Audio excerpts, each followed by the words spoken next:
अगर आप 2000 से ज्यादा यूपीआई किया तो आपके जेब पर पड़ेगा असर। सोशल मीडिया पर यह खबर तेजी से वायरल हो रही है और इसे लेकर करोड़ों यूपीआई यूजर के मन में सवाल उठ रहा है। क्या अब गूगल पे, पे फोन या पेटीएम से 2000 से ज्यादा यूपीआई भेजने पर अलग से चार्ज देना होगा?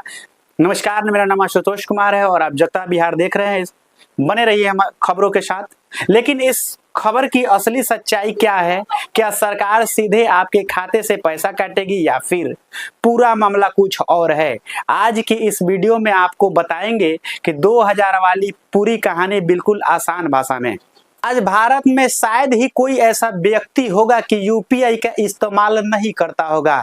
चाय की दुकान से लेकर बड़े मॉल तक, सब्जी वाले से लेकर ऑनलाइन शॉपिंग तक, हर जगह लोग यूपीआई से भुगतान कर रहे हैं। लेकिन अब यूपीआई को लेकर एक ऐसी खबर सामने आई है जिसने लोगों के बीच चर्चा तेज कर दी है।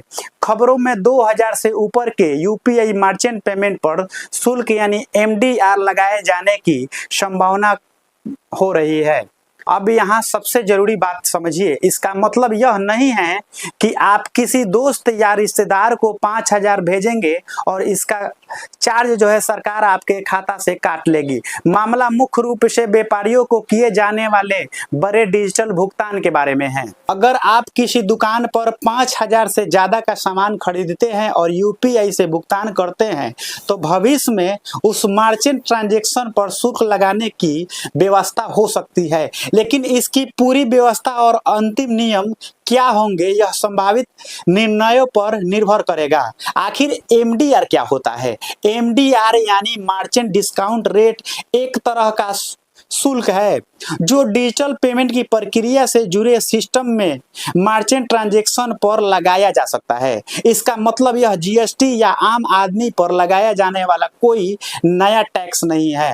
यही वजह है कि सोशल मीडिया पर चल रहे इस पूरी खबर को देखकर लोगों पर असर पड़ेगा। 2000 से ज्यादा यूपीआई ट्रांजैक्शन करते ही सरकार आपसे पैसा काट लेगी।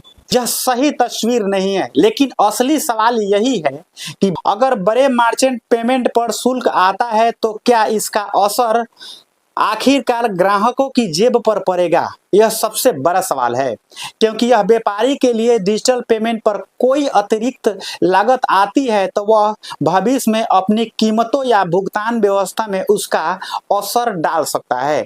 हालांकि इसका मतलब यह बिल्कुल नहीं है कि हर दुकानदार ग्राहक से अलग से यूपीआई का चार्ज लेगा। इसके लिए अंतिम नियम और निर्देश देखना जरूरी होगा।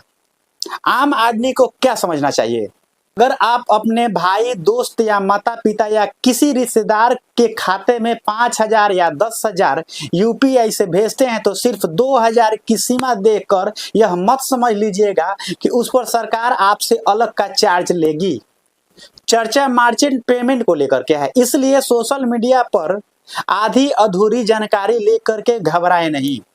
बाकी इस वीडियो से आप लोग क्या समझ रहे हैं? जो लोग यूपीआई पेमेंट कर रहे हैं, यूपीआई यूजर है, तो इस खबर को समझने के बाद हमें लगता है कि आपकी घबराहट जो है दूर हो गई होगी। मिलते हैं किसी नए समस्या के साथ, नए वीडियो के साथ, तब तक के लिए जय हिंद।